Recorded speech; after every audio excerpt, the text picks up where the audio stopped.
ചാണക്യനീതിയിലെ അധ്യായം 16. സംസാരബന്ധനത്തിൽ നിന്ന് മുക്തനാകുന്നതിനായി ഈശ്വരൻ്റെ തൃപ്പാദങ്ങളെ ധ്യാനിക്കുകയോ സ്വർഗവാതിൽ തുറന്നു തരാൻ കൽപ്പുള്ള പുണ്യത്തെ സമ്പാദിക്കുകയോ സ്വപ്നത്തിൽ പോലും സ്ത്രീകളെ പുണരുകയോ ചെയ്തിട്ടില്ലാത്ത ഞങ്ങൾ അമ്മയുടെ യൗവനമാകുന്ന വനത്തെ മുറിക്കുന്ന കോടാലികൾ മാത്രമാണ്. സ്ത്രീകൾ ഒരാളോട് സംസാരിക്കുമ്പോൾ വേറൊരുത്തനെ ഇച്ഛാപൂർവം നോക്കുകയും മറ്റൊരുത്തനെക്കുറിച്ച് ചിന്തിക്കുകയും ചെയ്യുന്നു.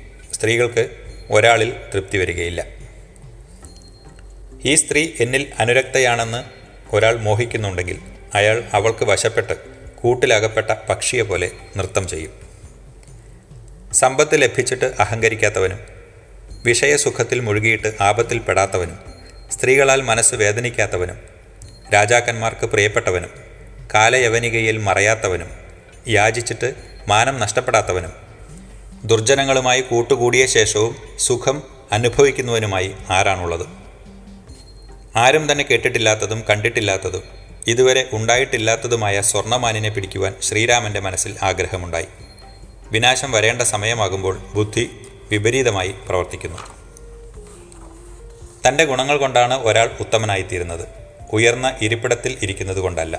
കൊട്ടാരത്തിൻ്റെ മേൽത്തൂണിലിരുന്നാലും കാക്ക ഗരുഡനാകില്ലല്ലോ. വളരെ സമ്പത്തുള്ളവനേക്കാളും ഗുണമുള്ളവനാണ് എവിടെയും ആരാധിക്കപ്പെടുന്നത്. ദ്വിതീയ ചന്ദ്രനെ പൂജിക്കുന്നത് പോലെ പൂർണ്ണചന്ദ്രനെ ആരും പൂജിക്കുന്നില്ലല്ലോ. മറ്റുള്ളവർ പുകഴ്ത്തുമ്പോൾ ഗുണങ്ങൾ ഒന്നുമില്ലാത്തവൻ പോലും നല്ല ഗുണങ്ങളുള്ളവനായി അറിയപ്പെടും. എന്നാൽ സ്വയം പ്രശംസിച്ചാൽ ഇന്ദ്രൻ പോലും അപഹാസ്യനാകും. അറിവുള്ളവനെ പ്രാപിച്ചാൽ ഗുണങ്ങളുടെ മഹിമ വർദ്ധിക്കുന്നു. കഴുത്തിലണിയുന്ന സ്വർണ്ണഹാരത്തിൽ പതിപ്പിച്ച രത്നത്തിന് മാറ്റുകൂടിയതായി തോന്നുന്നത് പോലെയാണിത്. മാണിക്യം അമൂല്യമാണെങ്കിലും അതിന് ശോഭിക്കണമെങ്കിൽ സ്വർണം വേണ്ടിവരുന്നത് പോലെ ഗുണങ്ങളെല്ലാം ഉള്ളവനും സർവജ്ഞ തുല്യനുമാണെങ്കിലും സഹായത്തിന് ആരുമില്ലാത്തവൻ നശിക്കുന്നു. അതിക്ലേശം കൊണ്ട് ലഭിക്കുന്ന വസ്തുവും അതിലോഭത്താൽ ലഭിക്കുന്ന സുഖവും അന്യനെ പീഡിപ്പിക്കേണ്ടി വരുന്ന ജീവിതവൃത്തിയും സജ്ജനങ്ങളിൽ കാണപ്പെടുന്നില്ല. എപ്പോഴും വീട്ടിലിരിക്കുന്ന വധുവിനെ പോലെ ഒരിടത്ത് മാത്രം ഇരിക്കുന്ന സമ്പത്ത് കൊണ്ട് എന്താണ് ഗുണം? വഴിയാത്രക്കാർക്ക് പോലും പ്രാപ്യയായ വേശ്യയെപ്പോലെ സമ്പത്തും എവിടെയും സഞ്ചരിച്ചാൽ മാത്രമേ എല്ലാവർക്കും പ്രയോജനമുണ്ടാവുകയുള്ളൂ.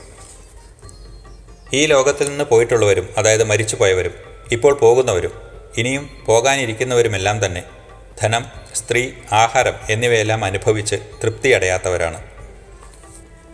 യജ്ഞം, ഹോമം, ബലി എന്നിവയിലൂടെ ലഭിക്കുന്ന പുണ്യം ക്രമേണ ക്ഷയിക്കുന്നതാണ്. എന്നാൽ യോഗ്യതയുള്ളവന് ദാനം ചെയ്യുകയും അഭയം നൽകുകയും ചെയ്യുന്നതിൻ്റെ പുണ്യം ഒരിക്കലും ക്ഷയിക്കുന്നില്ല. പുല്ല് തീരെ ഭാരം കുറഞ്ഞതാണ്. അതിലും ഭാരം കുറഞ്ഞതാണ് പഞ്ഞി. യാചകൻ അവയേക്കാളെല്ലാം ഭാരം കുറഞ്ഞവനാണ്. തന്നോടും ഇവൻ യാചിക്കുമോ എന്നുള്ള സംശയത്താലാണ് കാറ്റ് യാചകനെ പറത്തിക്കൊണ്ടുപോകാത്തത്. മാനം നഷ്ടപ്പെട്ട് ജീവിക്കുന്നതിനേക്കാൾ ഭേദം പ്രാണൻ ത്യജിക്കുന്നതാണ്. പ്രാണത്യാഗത്തിന് ക്ഷണനേരത്തെ ദുഃഖം മാത്രം അനുഭവിച്ചാൽ മതി. എന്നാൽ മാനം നഷ്ടപ്പെട്ടാൽ എന്നും ദുഃഖിക്കേണ്ടി വരും. ഈ ലോകജീവിതമാകുന്ന വിഷവൃക്ഷത്തിൻ്റെ അമൃതതുല്യങ്ങളും രുചികരവുമായ രണ്ടു ഫലങ്ങളാണ് സുഭാഷിതവും സജ്ജന സംസർഗവും. കഴിഞ്ഞുപോയ ജന്മങ്ങളിൽ ഒരാൾ ചെയ്തു ശീലിച്ച ദാനം, അധ്യയനം, തപസ് എന്നിവയുടെ അഭ്യാസ ഫലമായി ഈ ജന്മത്തിൽ അയാൾ വീണ്ടും ചെയ്തു തുടങ്ങുന്നു. ഇഷ്ടപ്പെട്ട വാക്കുകൾ പറയുമ്പോൾ അത് എല്ലാവരെയും സന്തോഷിപ്പിക്കുന്നു. അതുകൊണ്ട് എപ്പോഴും പ്രിയമായ വാക്കുകൾ തന്നെ പറയണം. വാക്കുകൾക്ക് എന്ത് പഞ്ഞമാണുള്ളത്? പുസ്തകങ്ങളിലിരിക്കുന്ന അറിവും അന്യരുടെ കയ്യിലിരിക്കുന്ന ധനവും ആവശ്യം വരുമ്പോൾ ഉപകരിക്കുന്നതല്ല. ചാണക്യനീതിയുടെ അധ്യായം 16 ഇവിടെ സമാപിക്കുന്നു. അധ്യായം 17 തുടരും.